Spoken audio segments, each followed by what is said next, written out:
মমতা ব্যানার্জি জিন্দাবাদ জিন্দাবাদ জিন্দাবাদ অভিষেক ব্যানার্জি জিন্দাবাদ জিন্দাবাদ জিন্দাবাদ। নানুরের বাসিন্দা চিরণ দাস সে কর্মসূত্রে মুর্শিদাবাদ গিয়েছিল। ওখানে আমজনতা উন্নয়ন পার্টির যারা লিডার তারা ওকে ডাকে এবং তাকে বললে যে তোমাকে 1 কোটি টাকা দেওয়া হবে, তুমি আমাদের আমজনতা উন্নয়ন পার্টির ক্যান্ডিডেট হয়ে যাও। সেই মর্মে সে আমজনতা উন্নয়ন পার্টির ক্যান্ডিডেট হয়েছিল আলোচনা করে। এবং সুভাষিস দাস প্রাইভেট টিউটর শিউরি বাড়ি, তাকে দুবরাজপুরে ক্যান্ডিডেট করা হয়। সেও দুবরাজপুরে তাকেও বলা হয়েছিল 1 কোটি টাকা দেওয়া হবে। কিন্তু ওদেরকে বলো যে এখন তোমরা আপাতত খরচা করো। ওরা ওদের মায়ের স্ত্রীর যেসব গহনাপাতি শুরু করে ওদের যেসব সম্পত্তি ছিল সেগুলো সব বন্ধক দিয়ে সুদের উপর টাকা নিয়ে 8 থেকে 9 লক্ষ টাকা খরচা করে ফেলেছে। কিন্তু বারবার টাইম দিয়েছে, সময় দিয়েছে, ওদের কিন্তু টাকা দেওয়া হয়নি। ওরা এখনও বড় টাকা দেয়নি। তারপরে ওরা বিভিন্ন মারফত আমার সঙ্গে যোগাযোগ করে ওদেরকে আমি একথা বলি, দেখো আমাদের কাছে টাকা নেই, আমাদের গরিবের দল, কিন্তু মমতা বন্দ্যোপাধ্যায় যদি উন্নয়ন যোগে সামিল হতে চাও, যদি তোমরা ভাবো যে আমরা মানুষের পাশে থাকবো, মানুষ হয়ে কাজ করব, তাহলে তোমরা এসো, আমি তোমাদেরকে দলে যোগদান করাবো। রাজ্য নেতৃত্বের পরামর্শ নিয়েছি। রাজ্য নেতৃত্ব যোগদান করানোর জন্য বলেছে এবং ওদেরকে যোগ্য সম্মান দেওয়া হবে। ওরা মানুষের সুখ দুঃখ আপদ বিপদে মানুষ পাশে থাকতে পারবে। আর একটা বড় ব্যাপার হলো, ওনাদের পাশে আরেকজন রয়েছেন যিনি বীরভূম জেলার মহিলা নেত্রী আম জনতা উন্নয়ন পার্টি। ওনার কাছে যে মেসেজগুলো রয়েছে আপনারা মেসেজগুলো নিতে পারেন। আমাকে দেখি যে মেসেজ রয়েছে, হুমায়ুন কবির বীরভূম জেলা আসছে, কিন্তু ওনাকে জানাচ্ছেন কিন্তু বিজেপির নেতা।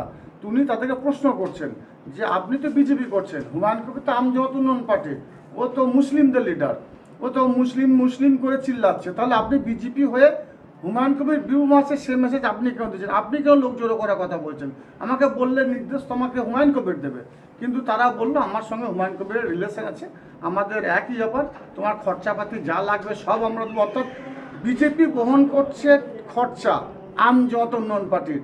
যে কথাটা কয়েকদিন আগে একটা ভিডিও প্রকাশ হয়েছিল, সেটা সত্যতা আপনারা আর একবার পাবেন। একবার তখন পেয়েছেন ভিডিও প্রকাশের মাধ্যমে, আজকে এই যে মেসেজ, সেই মেসেজের মাধ্যমে পাবেন। এবার ওই ভদ্রমহিলাকে আমি জিজ্ঞাসা করি, আপনি যে বলছেন কথাটা সত্যতা কতখানি আমি কী করে বুঝবো? এটা সত্য নাও হতে পারে। উনি তখন বলছেন যে ভদ্রলোকের সঙ্গে কথা হচ্ছে, তার বাড়ি বীরভূম, সে বীরভূমের বিজেপি নেতা, তার নাম্বার সহ দিয়ে দিচ্ছি, আপনার তাকে ডাকুন, আমার সামনে তিনি এসে হাজির হবেন এবং আমি সামনে মোকাবেলা করে দেবো। বিজেপি নেতা হয়ে হুমায়ুন কবির কবে আসছেন, কোথায় যাবেন, কখন যাবেন, কোন জায়গায় লোক জড়ো করতে হবে, সবটাই কিন্তু তাকে পরিচালনা করছে বিজেপি। এখান থেকে প্রমাণ হয় বিজেপি হুমায়ুন কবিরের মতো, আসাদুদ্দিন ওয়াসির মতো, মিম পার্টির মতো বিভিন্ন যারা ধর্ম নিয়ে রাজনীতি করে সকলকে একজোট করে বাংলায় তৃণমূলের বিরুদ্ধে তারা একটা ষড়যন্ত্র করছে। বারবার আমরা প্রমাণ করেছি, আজকেও তার আর একবার প্রমাণ পেলাম। শুধু আমার এখানে নয়, রাজ্যের বিভিন্ন প্রান্তে যেখানে হুমায়ুন কবির প্রার্থী দিয়েছে, কিছুক্ষণ আগে আপনাদের মিডিয়ার মাধ্যমে দেখতে পেলাম কাটোয়ার আমাদের রবীন্দ্রনাথ চ্যাটার্জি মহাশয়, উনি একজনকে জয়েন করলেন, হুমায়ুন কবিরের উনি ক্যান্ডিডেট ছিলেন। সর্বতই প্রত্যেকের সঙ্গে এইভাবে প্রতারণা করা হয়েছে। প্রত্যেককেই 1 কোটি টাকা করে দেবো বলে তাদেরকে ডেটের পর ডেট দেওয়া হয়েছে, তাদের সঙ্গে প্রতারণা করা হয়েছে। আমি তো বলবো প্রত্যেকটি ক্যান্ডিডেটকে হুমায়ুন কবিরের বিরুদ্ধে মামলা করুক এবং কোর্ট হুমায়ুন কবিরকে ডেকে নিয়ে এসে এর বিরুদ্ধে শাস্তিমূলক ব্যবস্থা গ্রহণ করুক। বিজেপি নেতারা কি সেটা কি জানতে পেরেছেন? জানতে পারবেন। এবার আপনার সংবাদ মাধ্যম গণতন্ত্রের চতুর্থ স্তম্ভ, আপনাদের কাছে প্রমাণ সাবমিট করা হচ্ছে, আপনারা তাদেরকে প্রশ্ন করুন এটা সত্য কিনা। যদি বলে অসত্য, তাহলে ওই ভদ্রমহিলা আমার কাছে আছে, ওনার কাছে ডকুমেন্টসটা নিয়ে তার নাম্বারটা নিয়ে ফোন করুন এবং তাকেও ডাকুন, উনিও থাকবেন, প্রয়োজনে আমিও পাশে থাকবো, তাহলে সত্য কিনা দেখে নেবো। তাহলে 2 জন ক্যান্ডিডেট আর একজন জেলা নেত্রী, যিনাকে 2টো বিধানসভা দায়িত্ব দেওয়া হয়েছিল, দুবরাজপুর এবং সিউড়ি, এবং একজন নানুরের ক্যান্ডিডেট আর একজন আমাদের দুবরাজপুরের ক্যান্ডিডেট। এবং আগামীকালও 2-4 জন যোগাযোগ করেছে, তারা হুমায়ুন কবির দলে, তারা কালকের মধ্যে হয়তো যোগদান করতে পারে তৃণমূলের মমতা বন্দ্যোপাধ্যায়ের উন্নয়ন যজ্ঞে সামিল হওয়ার জন্য। আজকে আমরা জনতা উন্নয়ন পার্টি ছেড়ে যে আমরা তৃণমূল কংগ্রেসে জয়েন করলাম, সেটা দিদির উন্নয়ন। দিদি মানুষের পাশে সবসময় থেকেছেন, এমনকি দিদি প্রতি মুহূর্তে পশ্চিমবাংলার সব মানুষদের সাথে থেকেছেন, এবং আমরাই বরং ভুল করেছি যে ওনাদের প্রস্তাবটা আমরা সবাই মিলে মেনেছিলাম, সেটা আমাদের তরফ থেকে ভুল হয়েছে। এমনকি হুমায়ুন কবির যে সব মানুষের সাথে প্রতারণা করেছেন, এমনকি জালিয়াতি করেছেন, আমাদের ইমান নিয়ে উনি খেলা করেছেন। কারণ এটাই যে আমাদের একটা, আপনারা দেখেছেন বাবরি মসজিদ তৈরি করার একটা আবেগ তৈরি করেছিল, সেই আবেগ নিয়ে আমরা ওনার কাছে কিন্তু গিয়েছিলাম যে ঠিক আছে একটা মুসলিম পার্টি আছে, আমরা সাপোর্ট করব। কিন্তু যখন আমরা জয়েনিং করলাম এবং ওখানে আমরা যখন ছিলাম থাকার তারপরে আমরা জানতে পারলাম যে বিজেপির লোক প্রতি মুহূর্তে ওনাদের সঙ্গে কন্ট্যাক্টে রয়েছে। তার কারণ হলো যখন হুমায়ুন কবির আমাদের এখানে আসছিল ক্যান্ডিডেটদের প্রচার করার জন্য, তখন কিন্তু বিজেপির লোক প্রতি মুহূর্তে আমাদের সঙ্গে কন্ট্যাক্ট রেখেছেন।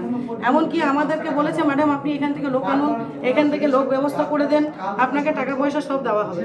আমি একটাই প্রশ্ন করেছি যে আমি দল করি হুমায়ুন কবিরের, আপনি আমাকে কেন ফোন করছেন? আপনি তো বিজেপি দল, তাহলে আপনি আমাকে কন্ট্যাক্ট কেন রেখেছেন এবং আপনি আমাকে টাকা পয়সার অফারটা দিচ্ছেনই কেন? বলছে যে ম্যাডাম আমাদের ওনাদের সঙ্গে যোগাযোগ রয়েছেন, এমনকি আমাদের কোনো অসুবিধা হবে না, আপনি ওদের সঙ্গে কথা বলুন, আপনার যত টাকা পয়সা খরচা লাগবে আমি ওনাকে দেবো। আমি একটাই কথা বলছি দাদা আপনাদের চ্যানেলের মাধ্যমে, আমরা মুসলিম মহিলা, আমাদের ইমান অত কমজোর নয় যে আমাদেরকে টাকা দিয়ে কেউ কিনতে পারবে। তাই আমি কাজলদার সঙ্গে যোগাযোগ করি, আমাদের সভাধিপতি দাদাকে অনেক অনেক ধন্যবাদ জানাই।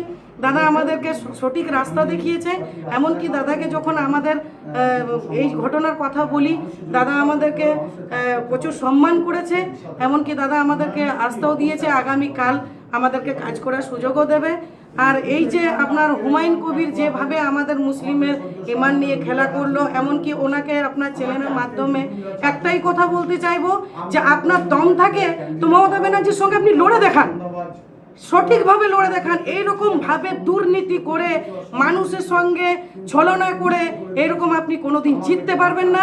মমতা ব্যানার্জির উন্নয়ন দেখে মানুষ দিদিকে ভোট দেবে।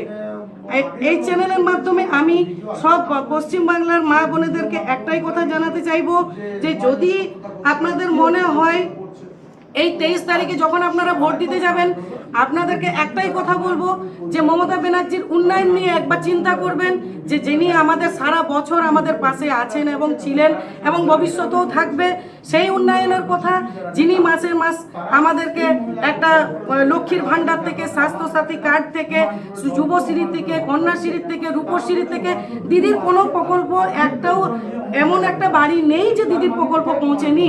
কিন্তু তার সত্ত্বেও যখন আমরা একটা ভুল করেছি, সে দাদা আমাদের ভুল অবশ্যই আমি দাদার কাছে স্বীকার করেছি, দাদা আমাদেরকে ভালো রাস্তাও দিয়েছে। আমি কৃতজ্ঞ কাজলদার কাছ থেকে যে দাদার মতন মানুষ থাকলে আমরা এগিয়ে যাব। এবং আমি এইটাই হুমায়ুন কবিরকে বলতে চাইবো যে আগামী 4 মে আপনার অবস্থা যে কি হবে সেটা আপনি চিন্তা ভাবনা করে নেন। আপনি আবু তাহার খানকে কি বলেছিলেন যে আবু তাহারকে বলে দেন যে মুতে শোবে, ওনাকে এবার আমি এই চ্যানেলের মাধ্যমে বলছি যে হুমায়ুন কবির আপনি এবারে হেঁকে মুতে এবারে আপনি শোনগা। আপনার এবারে এই যে ছল কপটের রাজনীতি সবটাই খুলে গেছে, মানুষের কাছে আর আপনার কোনো সম্মান যোগ্যতা নেই। আর আমি মুসলিম ভাই বোনদেরকে বিশেষ করে বলতে চাইবো যে ক্যান্ডিডেটগুলোর সঙ্গে প্রতারণা করা হয়েছে, গরিব মানুষ তারা কান্নাকাটি করছে, এমনকি তারা রাস্তায় নেমে পড়েছে, এমন অবস্থা যিনি করে দিয়েছেন, এটা কিন্তু আমাদের সংস্কৃতি বলে না যে কাউরির সঙ্গে আপনি ছলনা করুন। আর এটাই আমি বলতে চাইছি যে হুমায়ুন কবির আপনার যখন লোকারের চাবি বিজেপির কাছ থেকে গেছিল, তাহলে আপনি আপনি ক্যান্ডিডেটদেরকে কেন আপনি রাস্তায় নামালেন? আপনার লোকারে যে ব্যাংক ব্যালেন্স টাকার আছে, সেই লোকারের চাবি কিন্তু আপনার নরেন্দ্র মোদীর কাছে আছে, সেই লোকারের চাবি কিন্তু আপনার অমিত শাহের কাছে আছে। তো এইটুকুই আমি আপনাকে বোঝাতে চাইছি যে আপনার এখানে আসানসোল যাবার টাকা নেই, আর আপনি স্বপ্ন দেখছেন যে আমি কলকাতা যাব, সেইটা আপনার বুড়ে বালি, আপনি কখনো সেই পূর্ণ করতে পারবেন না। আমাদের পশ্চিম বাঙালের মা বোনেরা একই রকম ভাবে ওই ব্ল্যাক বক্সে যে বাদে আপনাদেরকে এই শাস্তি দেবে, এইটুকু আমি আপনাকে বলে রাখলাম। আর আবু তাহারদাকে আমি এইটুকুই বললাম যে আপনি বলেছিলেন যে বারবার, আমি এই কথাটা এই জন্য রিপিট করছি যে আপনি একটা নোংরা মানুষ, যে মানুষকে সম্মান দিতে জানেন না, ইজ্জত দিতে জানেন না। আপনি দাদাকে কি বলেছিলেন, আবুতার দাকে, যে আপনি মুতে শোনগা। আপনাকে আমি বলছি যে আপনি এবারে হেগে মুতে বাড়িতে শোনগা। আপনার আর কোনো রাস্তা নাই, আর আপনার আর কোনো জায়গা নেই।